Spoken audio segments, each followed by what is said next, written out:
আন্তর্জাতিক গুম প্রতিরোধ দিবস আজ 2010 সালের ডিসেম্বরে international convention for protection of all persons against enforced disappearance সম্মেলনে দিনটিকে আন্তর্জাতিক দিবস হিসেবে ঘোষণা করা হয়। দিবসটি উপলক্ষে গুম হওয়া ব্যক্তিদের স্বজনদের বিভিন্ন সংগঠন নানা কর্মসূচির আয়োজন করেছে। সকালে কেন্দ্রীয় শহীদ মিনারে দিবসটি উপলক্ষে মানববন্ধন কর্মসূচি পালন করছে মায়ের ডাক সংগঠনটি। গতকালই গুম বিরোধী আন্তর্জাতিক সনদে স্বাক্ষর করেছে বাংলাদেশ।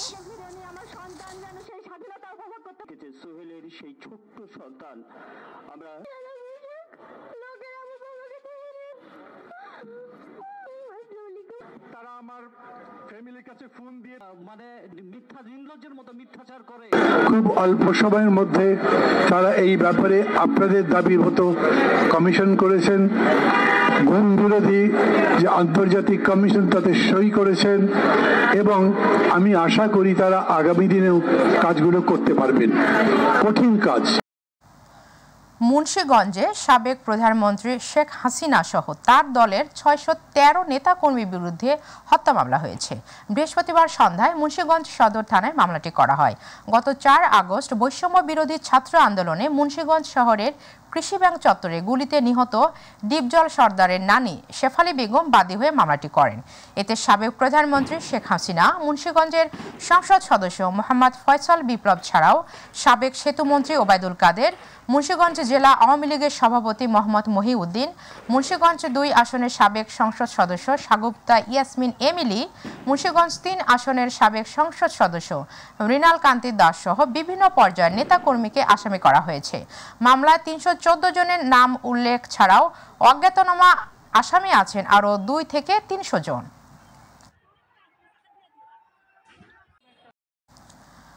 সরবরাহ স্বাভাবিক থাকায় রাজধানীতে মুরগির ডিমের দাম ডজনে 10 টাকা কমেছে। গত কয়েক মাস ধরে সবজির দাম বাড়তে থাকলেও গত 2-3 সপ্তাহ ধরে কিছুটা কম দামে বিক্রি হচ্ছে সবজি। ফলে সবজির বাজার স্থিতিশীল রয়েছে। প্রতি ডজন ফার্মের মুরগির দাম বিক্রি হচ্ছে 155 টাকায়। ব্রয়লার মুরগির দাম কিছুটা কমলেও গরু খাসির মাংসের দাম আগের মতো বাড়তি দামেই বিক্রি হচ্ছে। অন্যদিকে বাজারে সব ধরনের মাছের দাম বাড়তি। বাজারে দেশি পেঁয়াজ প্রতি কেজি বিক্রি হচ্ছে 120 টাকায়, আমদানি করা রসুন বিক্রি হচ্ছে 240 টাকায়, মরিচ 500 টাকায় কেজি প্রতি বিক্রি হচ্ছে।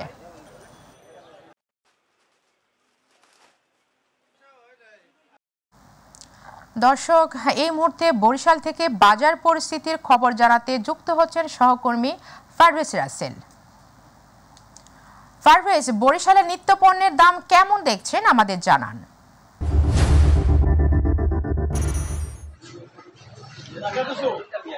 শারমিন, যেমনটা বলেছিলেন, আসলে বলতে হয় যে অন্তর্বর্তীকালীন সরকার বা ছাত্র জনতার যে অভিযান ছিল বাজার বিরোধী, বাজারে অতিরিক্ত পণ্যের দামগুলোকে আসলে নিয়ন্ত্রণের বাইরে চলে গিয়েছিল একটা সময়। সেই নিয়ন্ত্রণের মধ্যে নিয়ে আসার জন্য নিত্য প্রয়োজনীয় পণ্য বা বাজার মনিটরিং এর যে ব্যবস্থা ছিল সেটা কিন্তু গত সপ্তাহে আসলে খুব জোরালো ছিল। সপ্তাহখানেক ব্যবধানে আবার সেটা শিথিল হওয়ার কারণেই কিন্তু আবার সেই যে পরিস্থিতি, বাজারের দাম সেটা কিন্তু আবার নিয়ন্ত্রণের বাইরে চলে যাচ্ছে। আমি বলতে চাই যে এই মুহূর্তে রয়েছি বরিশাল নগরীর সব থেকে আসলে ব্যস্ততম যে বাজার, ছুটির দিন, সেই বাজার রোডে আমি রয়েছি। আমি কথা বলেছি ব্যবসায়ীদের সাথে, তারা বলছে, তারা দাবি করছে যে তাদের আড়ত থেকে বা কোলেস্টেরল যেখান থেকে পণ্যগুলোকে সংগ্রহ করে সেখান থেকেই আসলে দাম কোনোভাবে কমাচ্ছে না, তাই বাধ্য হয়ে তাদেরকে বেশি দামেই বিক্রি করতে হচ্ছে। এই মুহূর্তে আসলে আজকের তথ্য হচ্ছে চালের বস্তা প্রতি 20 টাকা করে বেড়ে গিয়েছে। রসুন ছিল 180 টাকা, সেটা 5 টাকা দরে কেজি প্রতি বেড়েছে এবং অপরিবর্তিত রয়েছে ডাল, তেল, আলু, পেঁয়াজ, আটা, ময়দা, হলুদ সহ নিত্যপণ্য অন্যান্য দাম।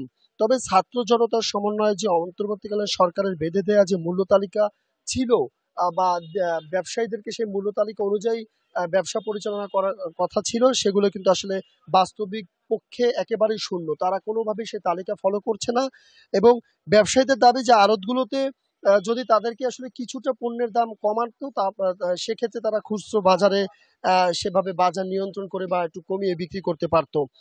পাশাপাশি তারা আরো বলছে যে আসলে ক্রেতাদের মধ্যে তাদের সাথে একটি বিরোধের সৃষ্টি হয়ে যায়, কারণ তারা বিভিন্ন মাধ্যমে জানতে পারে যে নিত্য প্রয়োজনীয় বাজার নিয়ন্ত্রণের মধ্যে আছে বা দাম অনেকটা কমেছে, কিন্তু আসলে বাস্তবিক পক্ষে এমনটা নয়। বাজারে আসলে পরে দেখা যায় যে কি অবস্থা বাজারের। আজও কিন্তু খাসির মাংস যদি আমরা বলি সেটা কিন্তু একেবারে 1100 টাকা 1200 টাকায় বিক্রি হচ্ছে, গরুর মাংস 750 টাকা দরে বিক্রি হচ্ছে, মাছের বাজারও রয়েছে অপরিবর্তিত। সাধারণ ব্যবসায়ীদের কথা একটাই যে বাজারের যে চিত্র, ছাত্র জনতার যে তালিকা, এর সাথে কোনোভাবেই তারা একমত হতে পারছে না, কারণ গোড়া থেকে যেটা আমদানি যেটা হচ্ছে দেশের বাইরে থেকে বা বিভিন্ন জায়গা থেকে, সেখানেই কোনোভাবে দাম কমাচ্ছে না, তাই বাজারেও এর প্রভাব নেই। সব মিলিয়ে তাদের নাভিশ্বাস রয়েছে, তাদের দাবি তারা চাচ্ছে নিত্য প্রয়োজনীয় পণ্য সাধারণ ক্রয় ক্ষমতার মধ্যে চলে আসুক এবং যাতে কোনোভাবেই মানুষ আর হয়রানির শিকার না হয়। আমাদেরও প্রত্যাশা রয়েছে নিত্য প্রয়োজনীয় বাজারগুলো থাকুক নিয়ন্ত্রণে। তো আপাতত এই রয়েছে বরিশাল থেকে আমার কাছে নিত্য প্রয়োজনীয় বাজারের যতটুকু তথ্য ছিল। শারমিন। পারভেজ, আপনাকে ধন্যবাদ। বন্যা পরবর্তী ক্ষতচিহ্ন স্পষ্ট হচ্ছে ফেনীর দুর্গত অঞ্চলে। পানি নামা অব্যাহত থাকলেও এখনও তলিয়ে ঘরবাড়ি ও সংযোগ সড়ক, তাই বেশিরভাগেরই ফেরা হয়নি নিজ ঘরে। রয়েছে ত্রাণের ব্যাপক চাহিদা। তলিয়ে যাওয়া জনপদে শূন্য থেকে শুরু করতে হবে ক্ষতিগ্রস্তদের।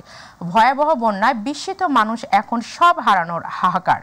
প্রতিনিধি আমিন চৌধুরীর পাঠানো তথ্যচিত্রে আরও জানাচ্ছেন শামস তাবরিজ উচ্ছ্বাস। স্মরণকালের ভয়াবহ বন্যায় বিপর্যস্ত ফেনী জেলা।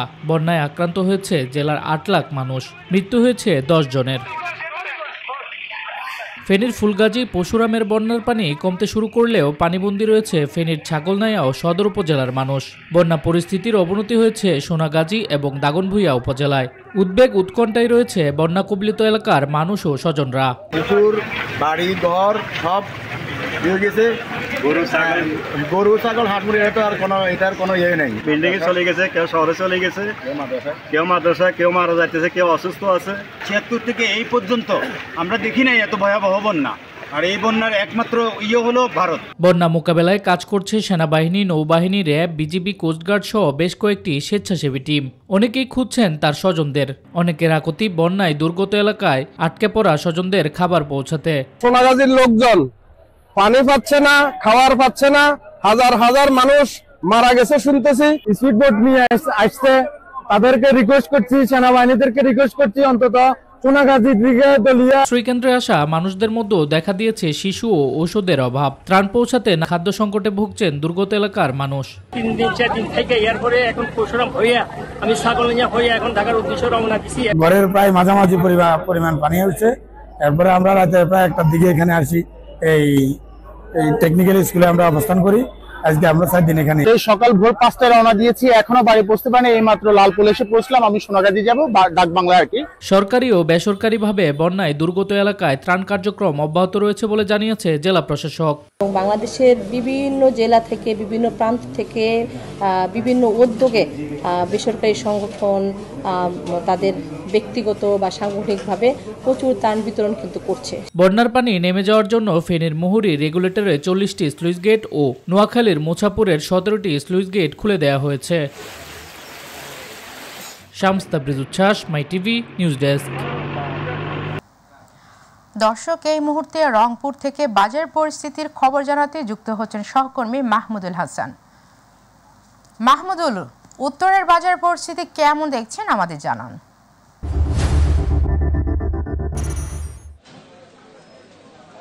জি শারমিন, যেমনটা বলছিলেন যে আপনাকে জানিয়ে রাখি যে উত্তর অঞ্চলে যে শস্যক্ষেত্র, যে উৎপন্নের যে জায়গা, সেটি কিন্তু উত্তর অঞ্চলেই কিন্তু সবচেয়ে বেশি উৎপন্ন হয়ে থাকে।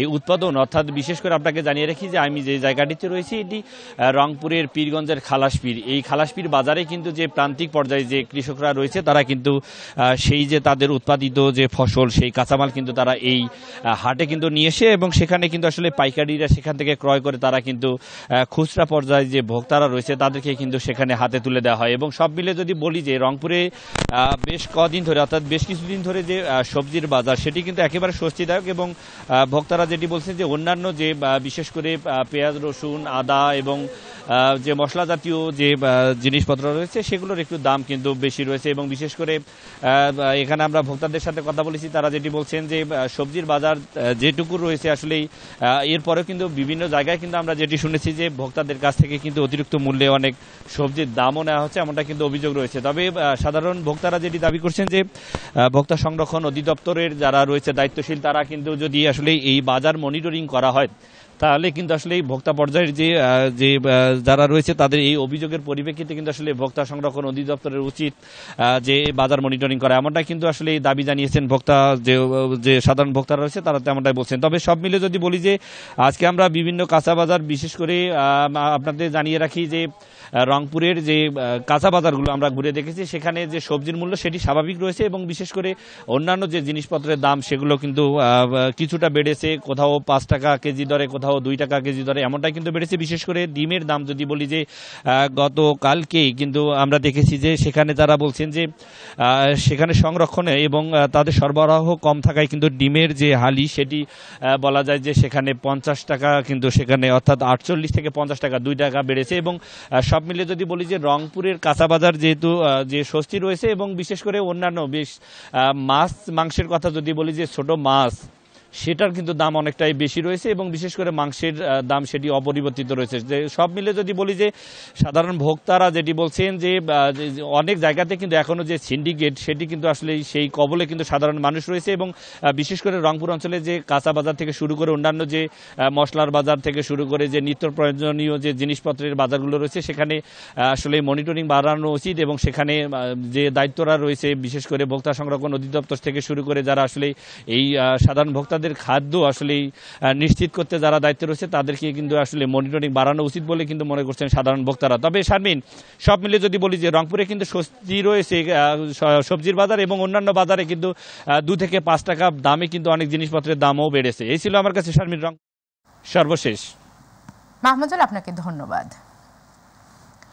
ভারতের ফারাক্কার সব কটি গেট খুলে দিয়েছে এমন খবরে আতঙ্কিত হয়ে পড়েছে রাজবাড়ী জেলার পদ্মা নদীর তীরবর্তী অঞ্চলের মানুষ। ভয়ে নির্ঘুম রাত কাটছে তাদের। এখনও পদ্মার পানি বিপদসীমার নিচে থাকায় কিছুটা স্বস্তিও মিলেছে তাদের। রাজবাড়ীর প্রতিনিধি শেখ মমিনের রিপোর্ট, জানাচ্ছেন ইলিয়াস কমল। ভারতের উজান থেকে নেমে আসা বন্যায় ভাসছে দেশের 11 জেলা। স্মরণকালের ভয়াবহ বন্যায় ক্ষতিগ্রস্ত লাখো মানুষ। এদিকে পদ্মাকন্যা রাজবাড়ী জেলার মানুষ ভয় পাচ্ছে ফারাক্কা বাঁধ খুলে দেয়। ভারতের ফারাক্কা ব্যারেজের 109টি জলকপাট খুলে দেওয়ার খবর দ্রুতই রাজবাড়ীতে ছড়িয়ে পড়ে। ফারাক্কার জলকপাট খুলে দেওয়ায় দেশের 11টি জেলার মতো রাজবাড়ীও প্লাবিত হতে পারে আশঙ্কা তাদের। ভয়ের ভিতরে আছি, আমাদের বাড়ি নদী কেনে বাড়ি, রাত তো ভয়তে ঘুমিয়ে পারি নেই। সবাই তো একটা আতঙ্কতে মানুষ কোন সময় কোন গতি হবে আল্লাহ জানে। এই ভরসায় মানুষের চিন্তা ভাবনায় দূর কাছে। অতিমাত্রায় বন্যার ভয়ে নির্ঘুম দিনরাত কাটছে রাজবাড়ীবাসীর। সৃষ্টি হয়েছে আতঙ্ক।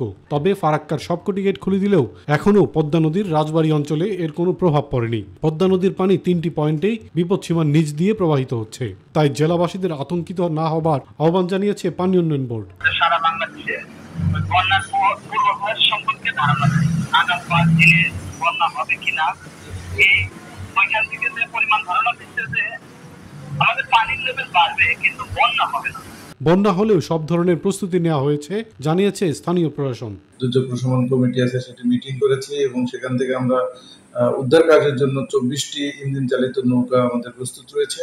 আমাদের 7টি আমাদের বন্যা আশ্রয় কেন্দ্র প্রস্তুত রয়েছে এবং আমরা সরকারি কর্মকর্তাদের মাধ্যমে একটি রেস্কিউ টিম গঠন করেছি। যে কোনো বন্যা বা দুর্যোগ মোকাবেলায় সকলকে সতর্ক থাকার পরামর্শ দিয়েছেন বিশেষজ্ঞরা। ইলিয়াস কমল, মাই টিভি। বরিশালের সাবেক মেয়রের খামখেয়ালিপনায় প্রথমবারের মতো বন্ধ হলো সরকারের প্রাথমিক বিদ্যালয় নির্মাণ কাজ। নষ্ট হচ্ছে নির্মাণ সামগ্রী। জরাজীর্ণ ঝুঁকিপূর্ণ ভবনে চলছে শিক্ষার্থীদের পাঠদান। পারভেজ রাসেলের রিপোর্ট। নগরীর হাসপাতাল রোডের ঝাউতলা 2য় গলির পৌরসভা সরকারি প্রাথমিক বিদ্যালয় দীর্ঘদিন জরাজীর্ণ অবস্থায় পড়ে থাকায় ধসে পড়ার আতঙ্কে রয়েছে শিক্ষক শিক্ষার্থীরা। চলছে জীবনের ঝুঁকি নিয়ে পাঠদান। উপর থেকে পলিগুলো ভেঙে আমাদের মাথার উপরে পড়ে। আমাদের গায়ে প্লাস্টার ভেঙে পড়ে। আমাদের স্কুলে আসতে ভয় করে, তাই আমরা নতুন ভবন চাই। 2023 সালে এলজিডি পিডিবি 4 এর আওতায় প্রাথমিক শিক্ষা অধিদপ্তর বরাদ্দ দেয় নতুন 4 তলা ভবনের। চলতি বছরের জুনে ঠিকাদারি প্রতিষ্ঠান 1,60,00,000 টাকায় ভবন শুরু করলে নোটিশ দিয়ে নির্মাণ কাজ বন্ধ করে দেয় সিটি কর্পোরেশন। নির্মাণ কাজটা স্থগিত হয়ে আছে। আমরা চাচ্ছি যত দ্রুত সম্ভব কাজটা সুন্দরভাবে শেষ হোক এবং আমরা আমাদের শিক্ষার্থীদের নিয়ে নিরাপদে সেখানে ক্লাস করতে পারি। আওয়ামীপন্থী সাবেক মেয়র আবুল খায়ের খোকন শ্রেণিয়াবাদকে দিয়ে স্কুল ভবন নির্মাণ কাজের উদ্বোধন না করায় এমন নোটিশ দাবি শিক্ষকদের। এ নিয়ে ক্ষুব্ধ সচেতন মহল। এই প্রতিষ্ঠানের 2 শতাধিকের উপরে শিক্ষার্থী, যে শিক্ষার্থীর প্রতিনিয়ত আমরা ঝুঁকির ভিতরে আছি, কারণ ভবন যে কোনো সময় ছাদ ভেঙে শিক্ষার্থীদের গায়ে পড়ে। মাঝে মাঝে ক্লাস চলা অবস্থায় এগুলো ভেঙে পড়ে। ঝুঁকিপূর্ণ হওয়ায় যে কোনো সময় ভেঙে পড়তে পারে ভবনটি, জানালেন প্রধান শিক্ষিকা। অনেক অনুরোধ করা হয়েছে তাদের কাছে, আমি বারবার গিয়েছি। এখন আমি চাই যাতে আমার এই বিল্ডিংটা তাড়াতাড়ি হয়। সরকারি বিদ্যালয় নির্মাণে পৌরসভার কোনো অনুমতি লাগে না দাবি করেছেন শিক্ষা কর্মকর্তা। এপিডিবি 4 এর আওতায় ভবন নির্মিত হচ্ছে, কিন্তু কোনো ধরনের কোনো সিটি কর্পোরেশনের কোনো পারমিশন লাগে না এই পর্যন্ত। শুধুমাত্র এই ভবনটিতেই আমাদের সাবেক মেয়র মহোদয় তিনি বাধা দিচ্ছেন তার নিজের জমি বলে দাবি করে জোরপূর্বক। সিটি কর্পোরেশনের খামখেয়ালিপনায় সরকারি পৌরসভার বিদ্যালয় নির্মাণ কাজ থমকে আছে। এতে শিক্ষকরা ঝুঁকি নিয়েই শিক্ষাদান করছে সাধারণ শিক্ষার্থীদের।